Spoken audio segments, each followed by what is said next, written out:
to the Dream Journal. From the studios of KSQD in Santa Cruz, the Dream Journal is a weekly show where we explore the power of nighttime dreams through conversations with dream experts and with you.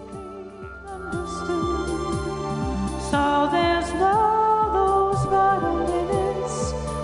Time is keenly found. We are not. In the words of Carl Jung, who looks outside dreams, who looks inside awakens. You're by yourself, even if you're by yourself. Today's music is called Lamentor.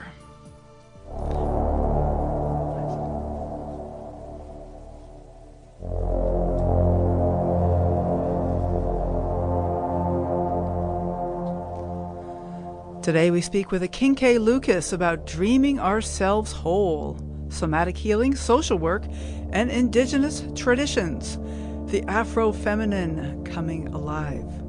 I am your host, Catherine Bell of Experiential Dreamwork, and welcome to the Dream Journal. The Dream Journal is also a weekly podcast. Please subscribe, rate, and review. But most importantly, tell your friends. It's an opportunity to talk about dreaming. You can find archives at Apple Podcasts, Spotify, and all those good places. Also, ksqd.org/the-dream-journal. Akinke Lucas is a spiritual consultant who utilizes her background in drama therapy, somatic healing, social work, and indigenous traditions to guide her in facilitating purposeful healing modalities. She is a Ph.D. candidate in Integrative therapy and healing practices at Pacifica Graduate Institute. Akinke recently completed a year of ancestral apprenticeship in Africa and Asia, where she furthered her indigenous learning and artistic work. Her website is flowingwaters.online. You can find her at Instagram at Flowing Waters LLC. So, Akinke, I understand that you're contacting us all the way from Indonesia. Welcome. Thank you. So glad to be here. Good. Well, thank you so much for braving the time change. And you're so far away. We have to make contact any way we can. So thank you. Yes, not a problem. Excellent. So let's just start. What are you doing in Indonesia? What's that all about? So I had a vision, a dream awake of me traveling and doing research for my dissertation before I even enter into a PhD program. Okay. At the time, I didn't even know what was the vision about. I just saw me in a place where there was masks, there were sculptures, there was, at the time I said little people because they look really short. I see. Okay. And so I didn't really realize what it was. It was a dream awake. It was a flash that came to me when I was moving or cleaning in the house. And so I was okay, cool. And so when I started my PhD program, I think it was in one of my classes where I started seeing the pictures of the sculptures and the masks and the people. And I was like, do I need to be there? Yeah. Okay. I saw that in a vision. Do I need to be there? And so I sat down with the ancestors and did a whole ritual for a few days. And in that ritual, it came out, okay, look, I need to travel to write my dissertation. To go to Africa to write my dissertation. And so that's what I ended up doing.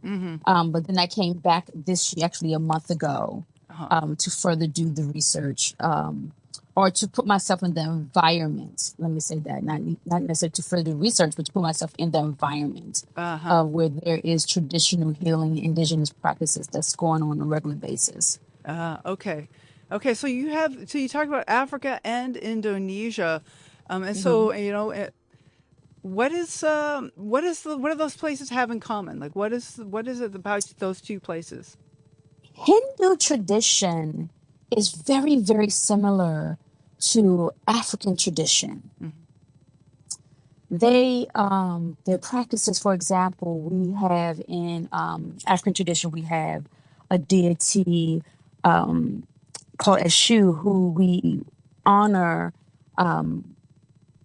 due to they stand at the gateways of the underworld, right? Or Yeah. the realm, or it's called different things. And so the way that we honor Eshu is that we have a altar of sorts that sits outside the front door. Okay. Those who is covered by Eshu or in the house of Eshu, depending on what you want to call it, will give offerings and have statues and altar outside their front door to show respect and give offerings, right?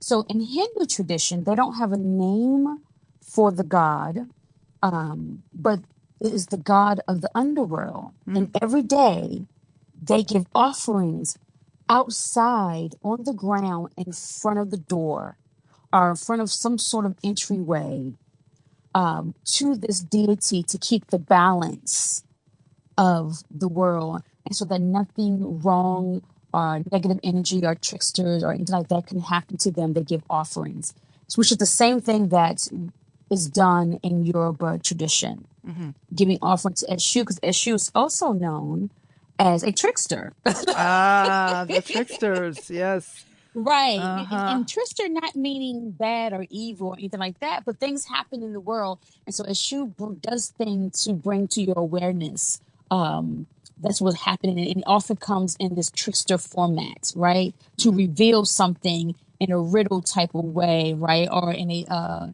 ironic type of way. So these two deities and these two different traditions do exactly the same thing. Okay. They give offerings outside of their door to the god of the underworld that holds and stand at that gate in the portal, that brings awareness, that can cause things to happen in your life that may not seem beneficial to you, but brings awareness to a situation that needs to be revealed. Well, I sometimes think I have tricksters in my dreams. Oh my goodness. We do. We all All do. the time. Like more than support sometimes. I get tricksters. Oh, another trickster. Thanks. Great. Yeah, we tricksters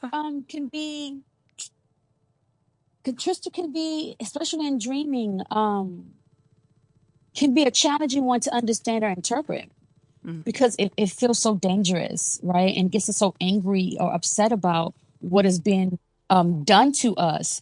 But the reality is about a trickster is they come into you and they making you upset so that you can see something is going on that's not right. Because when you're not comfortable is when change happens. So they come to stir stuff up. True. Yeah.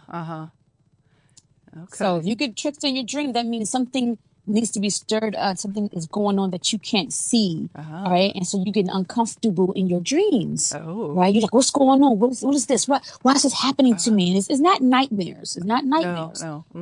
I had a dream where this spirit was running amok and I was chasing it. Okay. I was chasing it. You were chasing it. Okay. Right. I was trying to capture it because it was red. It was terrorizing things. It was causing crashes. Trains was crashing. People was falling over.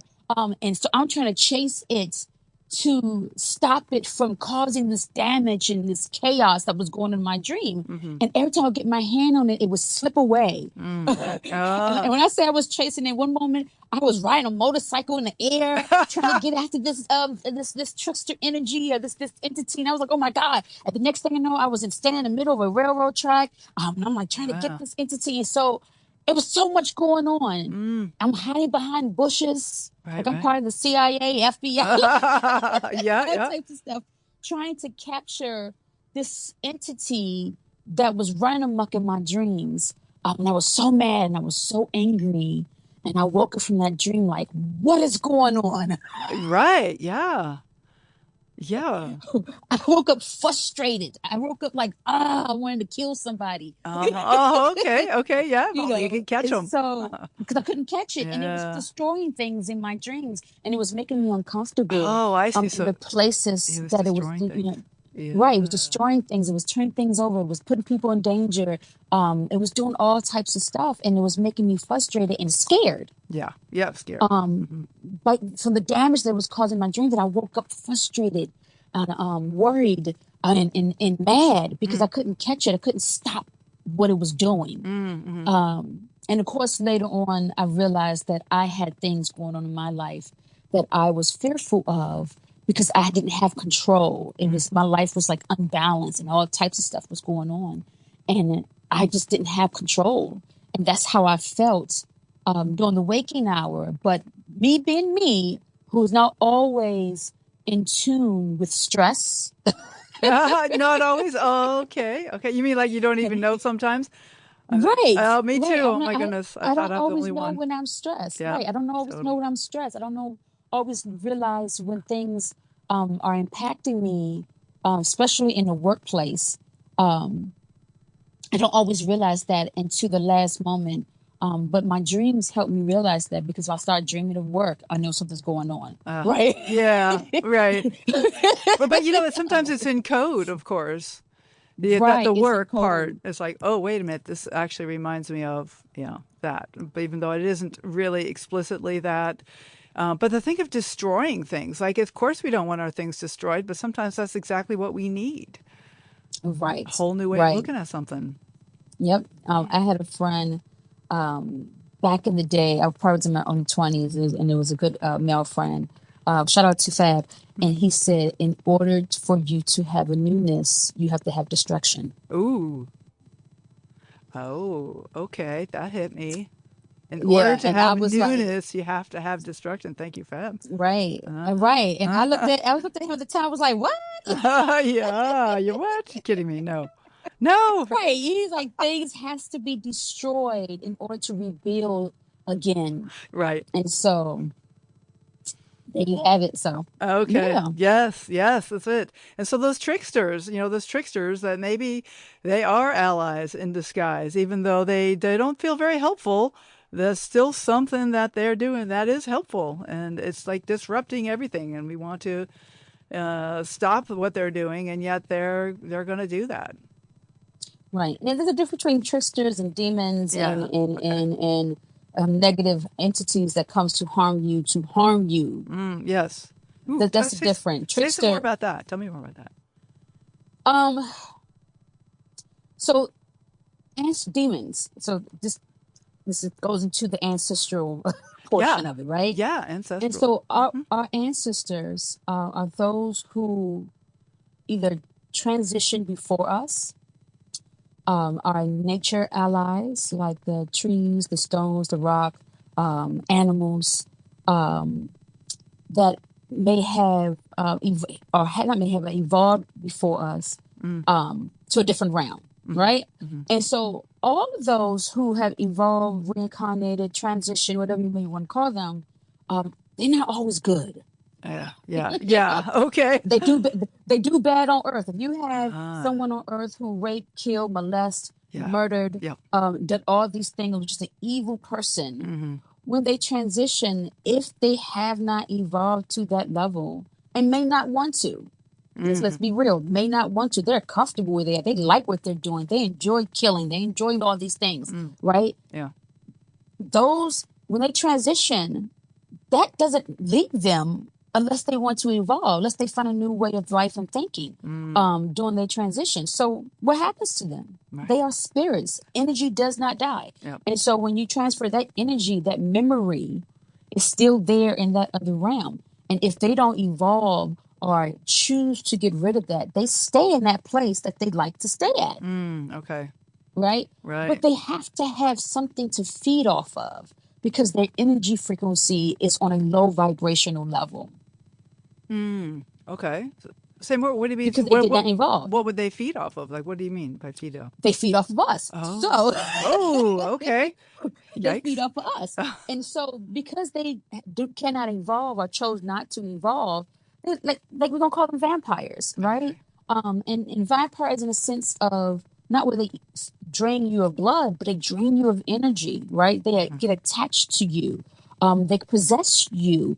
And so these things can happen because they have to keep their energy to a certain level in order to continue to do the things they want to do.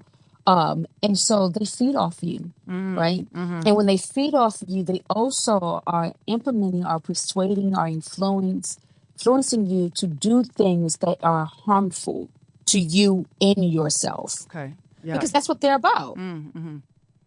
So, Right? so do you have any suggestions of how do we distinguish if it's a trickster or a demon? I mean, this is one of the things that worries me about ancestral dreaming is that there's a lot of people in my past that are not that good people, and I don't necessarily want to connect with those.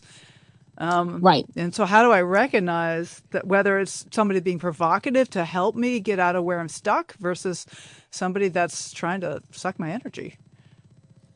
So, as a person who deals in protection on a daily basis, for my individual self and for the collective, I always say is you have to start putting practices in places. Uh-huh. Awareness doesn't come overnight. Okay. And so one of the things you have to be aware of is who are you and who are your people? And I'm not talking about people who just related to you, but people who are for your good. Uh-huh. And that comes in the sense of who are you, right? Okay. I know who I am in regards to how I respond throughout my lifespan to different things in different situations. I'm a foster kid, right? I grew up in foster care from the time Okay. I was 7 to the time I aged out at 21 in Washington, D.C. And there's some things that I realized about me from that experience that travel with me into my adulthood that I don't do well with. Yeah. Okay. I don't do well with raising my voice and getting upset. It takes me out of balance. I don't do well with people raising their voice at me. You could be upset, Okay. but raising their voice at me and verbally abusing me. Oh, yeah. And I'm bringing this up because when I have walked the spiritual path and continue to walk the spiritual path, I encounter people who would like to mentor me or become my godmother in EFI or, these different paths that you take in your spiritual journey. And one of the things I realized that these demons was coming through these people is because they would yell and talk to me in a harmful fashion. Okay. And I would immediately get triggered. Oh, yeah. Okay. Uh-huh. I immediately get upset, get sad and hurt and cry and not saying that, being uncomfortable is not a good or bad thing, but a hurtful thing. Yeah. So there's a difference being uncomfortable, being hurt. Ooh, And so when I was getting these readings or these priestesses were saying they're channeling my family member and they're yelling and cussing at me, that's not how my people talk to me because that doesn't work for me. I can't hear you. I can't understand you. I can't relate. I can't do anything but be in a harmful place. And when I'm in a harmful place, in a fearful place, I shut down and build a whole entire wall. Right. Okay. Right? Yeah. If you're talking to me and you're telling me to do things that's harmful to other people or that I may feel harmful, what I may think is harmful may not be harmful to somebody else. But if you tell me to say, oh, I need to drink 15 ounces of liquor, I'm not a drinker. I don't drink. I have triggers around drinking. Right. If you're telling me as a spiritual mentor or godmother or priestess or priest that I need to go and participate in some type of narcotic or drugs to contact with my ancestors, that's harmful for me. Okay. Yeah. Even down to smoking weed. Yeah. Right? That's a trigger. My ancestors are not going to tell me to do that because of my family lineages. They're not going to tell me to do something that harms my family. Your beneficial ancestors. My beneficial ancestors, that are correct, right? My beneficial ancestors, the ones that are for me, right? They're not going to tell me to do that. That's something else speaking through. That's a demon speaking through. That is someone who's trying to harm me speaking through. Okay. Right. That's not for me. And I only know that because one, I've watched my family history. And I know me. Mm-hmm. I don't watch movies that have drugs in it. So why would someone that's for my good as my ancestor to tell me to do something that I have a big trigger around?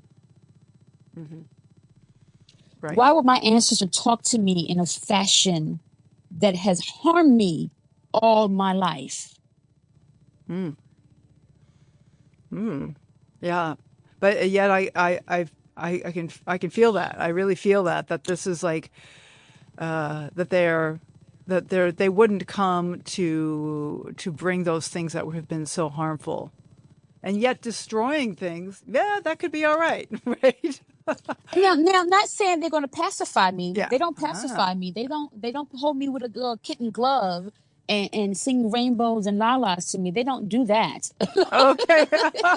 Oh, too But bad. Dang it. I was yeah, looking for they don't necessarily unicorns. do. No, they not. No, they don't do that. That's not reality, right? Yeah. They talk to me with stern. They spank me and love me at the same time, Uh-huh. right? Okay. But in a way that I can understand, Okay. right? It's the way that I can receive. You know what I'm saying? For example, if they tell me to do something, and I don't do it because I'm hard headed. I'm hard headed. Guess what happens? Bad things happen. Blockages start to occur. You know what I'm saying? And they like, hey, I told you to do something. You didn't listen? Okay, boom. These things that was going great in your life, got you. You think you slick? Got you. Yeah. Okay. And I understand that. And they would tell me that in a dream. I told you to do A, B, and C, and you didn't. You know what I'm saying? I hear that message. I get that message clearly. But they don't talk to me in a disrespectful manner where they're yelling and call me outside my name, or telling me to do harmful things to myself or to others, because that's not beneficial to me, right? And anytime that I hear that influence or that thought, I'm like, oh, there's something going on. There's something going on. That's not who's speaking. Name, origin, and purpose. As Burns was like to say, I know you had Dr. Stephanie Burns on here. Yes. A few months. Yes. And she's famous for saying name, origin, and purpose. Name, origin, and purpose. Well, I love that. Okay. It's like, let's find out. What's it all about? Right. Name, origin, purpose. Who are you? Why are you here? Yeah.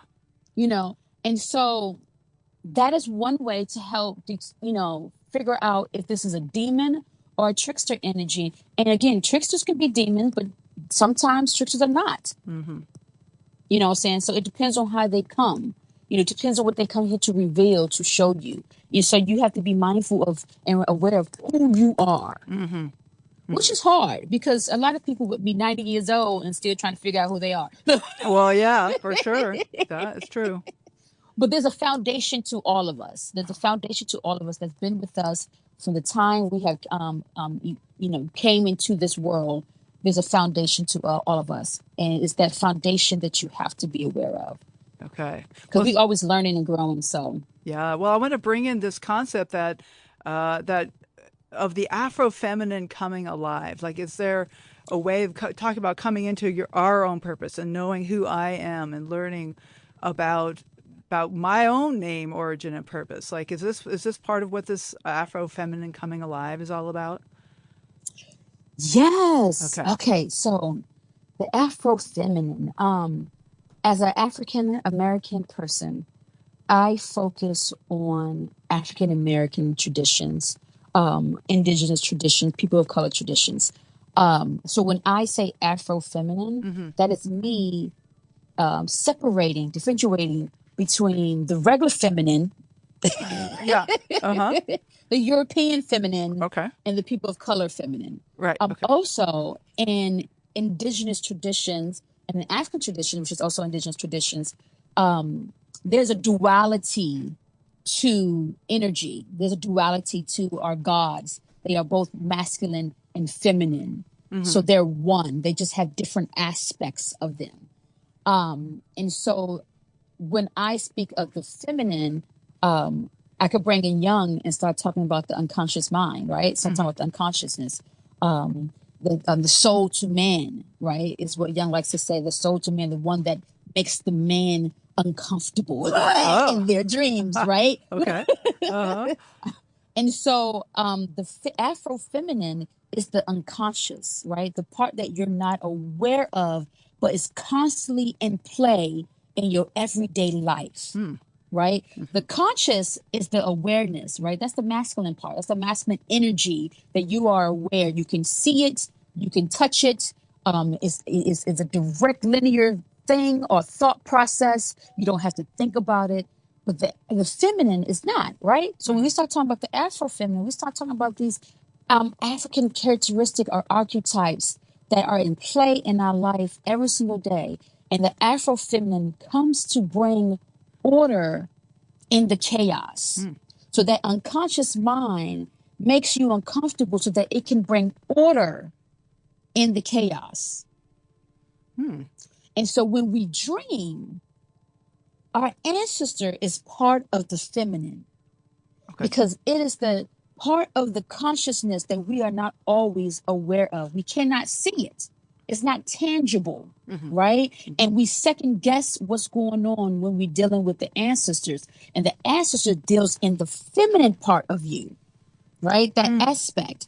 Okay. That's how the feminine helps bring information to you, right? The answer sits in the unconscious. That's why we dream. Dreaming is a feminine energy, right? Yeah. And so when we take the ancestors and we put them with the dreaming, because they're aware of communicating, is one of the way they communicate with us, then we start talking about the Afro-feminine. What is the Afro-feminine doing? What is that archetype, those characteristics? What is that about? How do we maneuver her or bring her into our life fully? Because she's speaking to us. She's speaking to us in a different realm. That's the realm that she sits in. That's the realm that the ancestors comes through. So if we're dreaming, we're sitting in the Afro-feminine realm, right? When the ancestors speak to us, they're speaking to us from the Afro-feminine realm. Okay. Now that's now as a European descendant myself, would then my dreaming be in the European feminine? Is there like a distinction here? And then of course there's Reality, there is not. Reality, okay. there is no secret Okay. because if we talk about Pangea, when the earth was all one Ah. and man became one, the center of creation till this day, the birth of human comes out of Africa. Oh, I see what you're saying. Right. And so all we did was migrate. Okay. Oh, good. Phew. I guess so. Migrate. So Okay. so reality is still the same concept. But for people from indigenous practices, from people of color, that our history has been stripped from us, right? Right. So we don't have the information of the feminine that looks like us. If we was taught and programmed that there is none for us. Okay. Even though She doesn't exist. Yeah, even those Europeans are latecomers.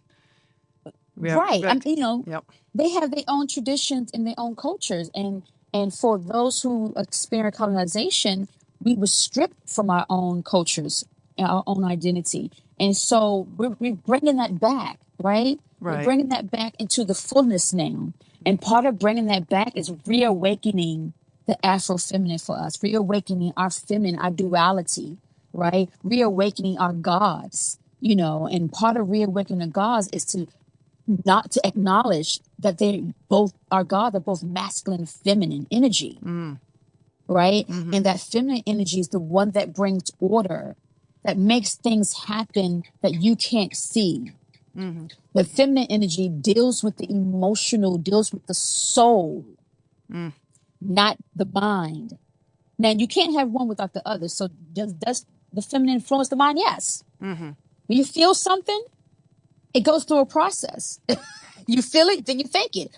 Right. Right. Okay. And the feminine is what makes you feel it, right? Okay. And the masculine what makes you think it, but there has to be order. Without the feminine, it becomes an imbalance. And then you have a lot of destruction because the masculine deals in action. It deals in aggressiveness, right? It deals in it likes chaos, right? The feminine comes in bringing that balance, brings in that order, right? Brings in the emotional, brings in the humanity of a thing. And so that's what the feminine does. And I just bring in reawakening, bring to fullness that guess what? Yes, there's the European feminine, but us as people of color, We have our own traditions. We have our own cultures, Yeah. right? Yep. And our feminine is Afro, is Black, is indigenous, right? And so I'm bringing light to that. So this is why I put Afro and from the feminine. So it's a different. And plus, in European tradition and culture, the feminine is usually not seen in a duality. There's a separation. In Western culture, there's a separation. You got Greek mythology. You don't see Thor also speaking of their feminine side. Well, yeah. There's always a separation. And indigenous and Afro-indigenous tradition and practice, there is no separation. The only time you hear a separation is when we start talking about the characteristics of what is happening, right? And then we start talking in the fashion of, bringing the Western terms in of he, right? Bringing the Western term in of this masculine energy of God and God. So that's come from a Western standpoint. But in tradition, you don't hear that. You just talk about aspects like that's the earth, right? The earth is feminine. Feminine. Yep. And so there's characteristics with the earth are feminine characteristics, right? The groundingness, that's a feminine characteristic that helps ground you and stabilize you, right? Water, the feminine characteristic, which is the same thing when you start looking at European tradition. They have that too. Yeah. They have that awareness, but they separate it, right? They make it an individual and a linear thing, which is a very masculine energy, where in indigenous traditions and African indigenous traditions, we don't separate it. Akinke, I am in a trance here. I am really taking in what you're saying. This is really amazing, and I think really bringing back the feminine to society is a huge goal and something that dreams really lead us toward. We need to take a short break, and we'll be back in just a moment. I'll talk lots more about this, and we'll also be getting a little more personal after the break. We'll find out a little bit about how you got started as Akinke Lucas, and also we'll start to incorporate your calls. So we are broadcast live from the KSQD studios in Santa Cruz and co-broadcast live in San Jose by KCXU.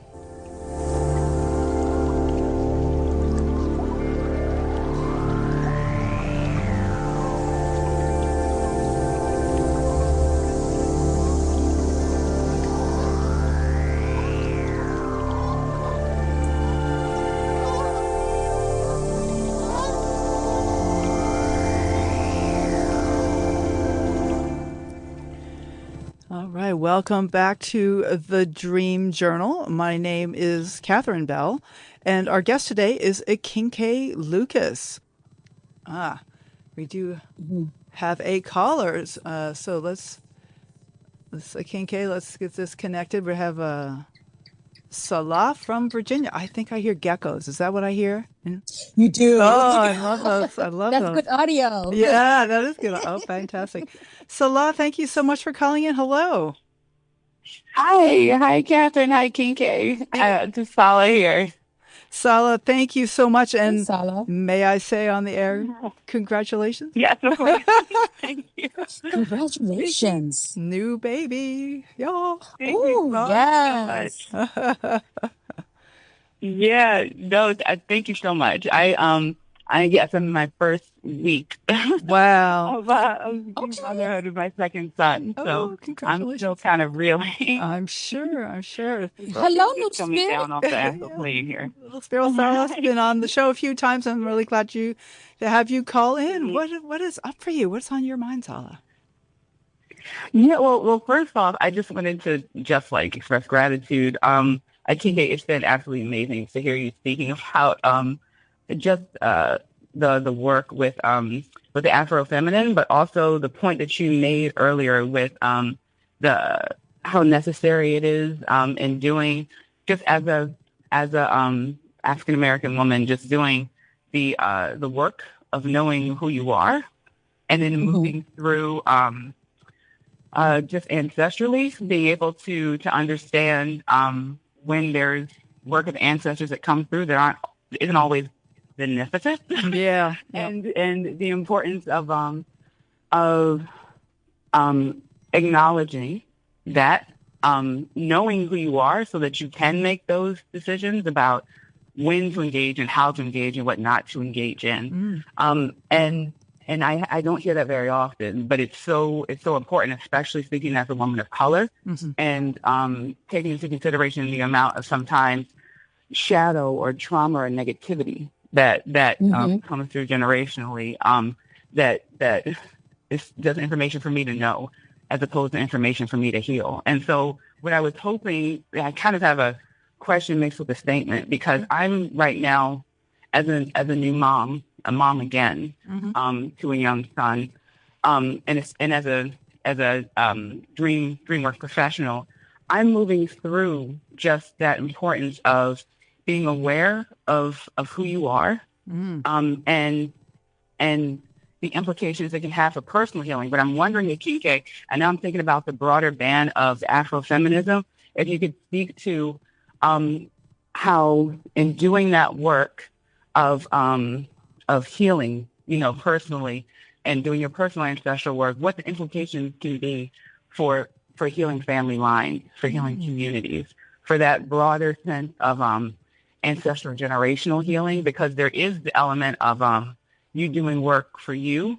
but what has been coming through, and it moving almost to the point of tears, especially I've just been through a lot with this latest delivery, that there is that the work that I do has implications for my sons and everything that comes after, whether or not I'm even acknowledging it, and that concept of the healing that I do not being just focused on me, but pivotal to the community and to the broader family line is very. I found that to be extremely centered in African concepts and that energy of the Afrofeminism. But I'm not sure if that's something you could speak to, Akinke. Oh yeah, no, thank you so much. The birthing bed is like really a liminal space. So thank you, Salah, from really you're still in the magic zone of being so close, bringing in life. And thank you for the question. I agree. You are still in the magic zone, and so personal story. My father, Jesse Ray Barnes, has transitioned, and he transitioned a few years ago, and I wasn't aware to his transition 2 months later. He didn't have a good transition, and he wasn't fully a part of my life. I mentioned I'm a foster child, right?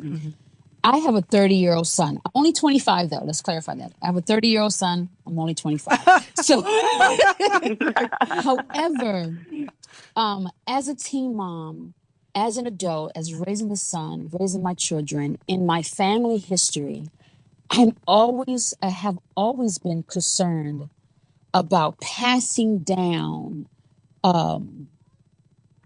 stuff that's harmful, right? And that's not just to my family, but that's generation, their children. And so when my father passed away, I was struggling because I'm like, he doesn't go on my altar. Because his life was not the best. And the things that he have done towards his children was not the best. And so I was struggling with putting him on my altar, honoring him in the whole 9 yards. And I went and I had a reading from, I don't even know who the person, to be honest, I can't remember who I had a reading from, but they was like, you need to deal and work with your father. And I was fearful and I was scared because I was bringing this energy through this portal was something I didn't want to do, right? And so I didn't, because, that's what I do. I didn't do that, right? And I'm sharing this story because we must be aware of the family trauma, right? And that family trauma is something he holds on to, right? So I went to the ancestors that were good. His parents are on my altar, right? His parents came to me in my dreams when they was transitioning, and I had no connection to him at all. I was having dreams of my ancestors my grandfather and my grandmother for a whole year. They would just be standing on the street in my dream. I'm doing something. I could be riding a bike, and they next thing you know, they riding a bike with me, and I'm looking like, where you come from? In my dream. And I haven't seen my grandparents since I was probably 12 years old, which was the last time I had a contact with my father or anybody on my father's side. And so it was showing up in my dream, and they gave me a message to find him, right? And this is when I was young. So I did all those things. But then as an adult, when he transitioned in the relationship that we had, I didn't want to communicate with him, right? So I took it to his parents. And his parents said, he does not belong on the altar. He has not evolved yet. He is still in the middle of his journey. However, he can go under the altar. And there's work that I have to do with him so that he can transition and he can heal, and therefore I can heal, right? And so that took me on this Afro-feminine journey, because that's what the feminine does. She heals, right? She brings the shadow up. So I have to sit with the fear and the discomfort and the memories of the things that my father had put me through, right? And then I also had to sit with learning and figuring out who was he? What was his trauma, right? And then dealing and becoming aware of his trauma to connect the dots. Not taking it on, not taking his trauma on, right? But be aware of it, right? And when I have the memories of the trauma that I went through, not to relive it, but be aware of it. Because what I'm learning is, okay, this is what I don't want to do with my children, right? This is what I don't want to feel when I engage with my children. So when those emotion comes up and they similar, if I'm yelling and screaming at my children, if I'm doing AB or talking to my children the way that, my father talked to me, or if I'm treating them the way that my father treated me, and some of the things he was doing, people may not seem that was bad or harmful, right? But in relationship to the bigger picture, it was, right? Am I doing that with my children? Am I being, if I showing my children certain things, I'm going back to those memories because it triggered something. And it's connected to my father. So I have to work with him under the altar, right? Before he put on the altar to honor him.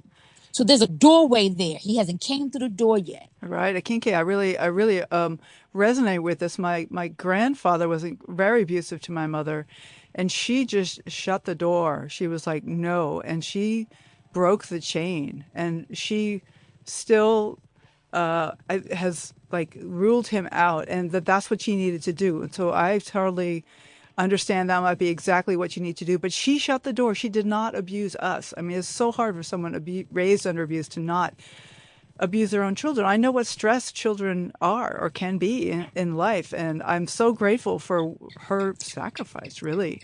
And also to understand that when your ancestors are at that evolution stage where they can help and guide you, they will show up in the dream. But when they show up in the dream, if it's chaos in the dream, if it's a nightmare, if it's a dream that is unstable, you have to look at that dream to determine, are they visiting you for your benefit? Or they benefiting you because they want to get something from you? They want you to do something, right? And this is why you go to the other ancestors. That's why I went to my other ancestor, because he was trying to connect with me, right? He's sending messages through different people. You need to work with your father. You need this and that. And I'm have all this hesitant. And I've learned, for me, is anytime something that's not a smooth thing, a straight, let me move this way. If there's a hesitant, if there's a blockage, if there's difficulties around it, if there's a doubt, I need to question it. So I need to sit down with my underground gang, which is my ancestors, and figure some things out. And so they still will pop up in your dream when they want to get something from you, right? When they need you to do something for them that's not for your good, but it's all for their own good, their own selfish means, right? And so if they're showing up like that through your dream, whether it's a waking dream or a dream where you are fully in 3D realm, and it's chaos around that, right? And there's frustration around that, or in the dream, right? And you would have a sense of that because there's different feelings with different dreams. Then you need to take it down to your ancestors that are for your good, and start working on that, right? To figure out, hey, why are they showing up this way? So And you may have to shut the door yeah. before you engage with them. Salah, Say, hey, you can't come back here no more. so how does that resonate with you, Salah? With I really Oh, it's sending shivers. That's what sending shivers, and it's I as Kinke was speaking, I had an ancestor that showed up by chasing me in dreams that I didn't get from him, that he was there. I mean, I got that he was an ancestor, but he wasn't there to help. That it was definitely that he was there to take, and it was I went from this space of trying to really focus on repelling to one where first and foremost I had to understand that the most he could do really is give me information about like you say, like who I am. And then I make the choice of whether or not, to engage and whether or not to be a part of that. And thank you so much, PK, for sharing that story as well about your father. Just there are it's just so powerful because I'm thinking about I grew up in the city of Baltimore, and I grew up in my own family and in friends' families. There were a lot of broken families.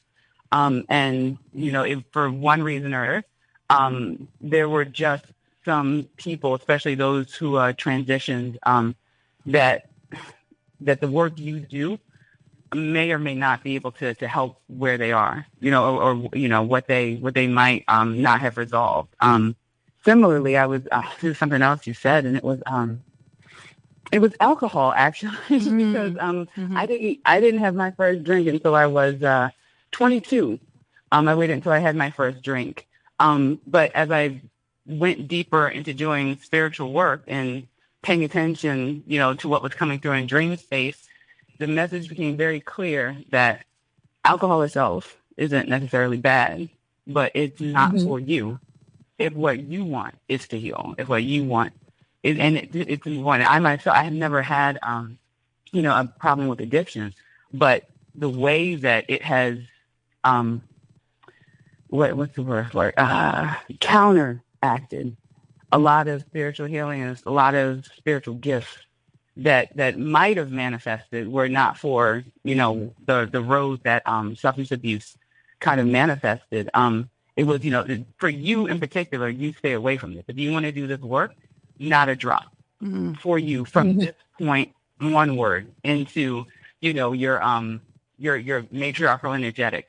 This is a deal breaker. You particularly don't touch it. It doesn't mean that other people around you can't touch it, but for you in particular, it's consider it beyond kryptonite to what it is you're trying to accept in terms of ancestral gifts. very specific message. Yes. Yeah. No, everything you're saying just resonates, and it's I'm having a hard time with words because words seem so cognitive, and I'm in a very heart-centric space. Well, let me give this. This is coming through for me. This message is coming through when we're dealing with our ancestors and we're dealing with birth, right? Because birthing is a portal. It's a portal. It's one of the biggest portals you can have. And when that happens, new spirits come through, right? Reincarnated spirits come through, so they could be bringing a message with them. And this could be why you're having these thoughts. And what I'm getting is have grace and compassion and space for yourself, right? So because thank you. Yeah, I love that. We have to move on. I'm so sorry. This is just a fascinating conversation. I'm so glad you called, Salah. And I even have 2 emails I'm not going to get to. My goodness. This has been a really fruitful conversation. And Salah, thank you so much for calling. And be sure to check out Divine by Design if you want to see more about the amazing work Salah and our siblings are doing. Divinebydesign.org. Thank you, Thank Sola. you for that, Catherine. Thank you so much, Akinke, as well. You ladies take care. Okay. Thank you. Bye. And Appreciate you. And thank you for the two emails that I got. We've just had so much interest in the show today that I'm not going to get to them, I'm afraid. But thank you for sending your emails, because it's so valuable to know that folks are listening and excited about this topic. You can say, Akinke, you've gotten folks really riled up and interested in these topics. So I want to find out, how can folks get in touch with you, Akinke, when that they want to follow up? They can get in touch with me through my website, which is flowingwaters.online. And that's flowing waters with the S. Yeah, okay. Yeah. .online. They can contact me or email me at contact@flowingwaters.online. Great. And then I have my social media platform, which is Flowing Waters LLC. I'm doing stuff on there. Okay, yeah, Flowing Waters LLC Yep. on Instagram. I'm doing stuff on there, Yep. Personal and professional, and so they can always shoot me a DM that way as well. Great. The email is contact@flowingwaters.online. Okay. And then what else is coming up for you? What is coming up, and what final encouragements do you have for our listeners? Encouragement is dreams are important. It doesn't matter what type of dream it is. They are important. They have some form of message. Even if you're dreaming about a show you was watching as you fell asleep, there's a message in that. Yes. So dreams are important. It's the way that the ancestors communicate with you. And if you don't believe in ancestors, if you believe in angels, it's the same thing. Yep. Angels, ancestors. Yep. They're the terminology. Mm-hmm. Right. And it's in the feminine realm, and you want to tap into that in order for you to heal. Fantastic. This is a wonderful conversation. Akinke Lucas, it's such a pleasure. Looking forward to speaking more with you at some other time. Maybe when you're in a thank you for having me on your show. A little closer here. So it's not the middle. I enjoyed your show. Thank you Great. so much. It was a blessing. Thank you. I look forward to listening to your show more and more. Excellent. Thank you so much, Akinke. Take care. You too. All right. Well, thank you for listening. The Dream Journal is produced at the studios of KSQD in Santa Cruz. We are live every Saturday at 10 a.m. Pacific. You can listen at ksqd.org. The podcast is released on the Monday after the show. It keeps us growing when you subscribe, rate, and review. I am Catherine Bell. You can find out about my dream coaching practice at experientialdreamwork.com. You can email me at catherine@ksqd.org. That's KATHERINE@ksqd.org. Follow Experiential Dreamwork and hashtag The Dream Journal on Facebook and Instagram to find out about upcoming shows. I'd like to thank Rick Kleffel, engineer and music creator, Tony Rustamano for the phones. The intro music is Water Over Stones, and this outro music you're listening to is called Everything. They're both by Mood Science. Tomorrow morning when you wake up, take a minute to write down your dream and bring it to the next Dream Journal.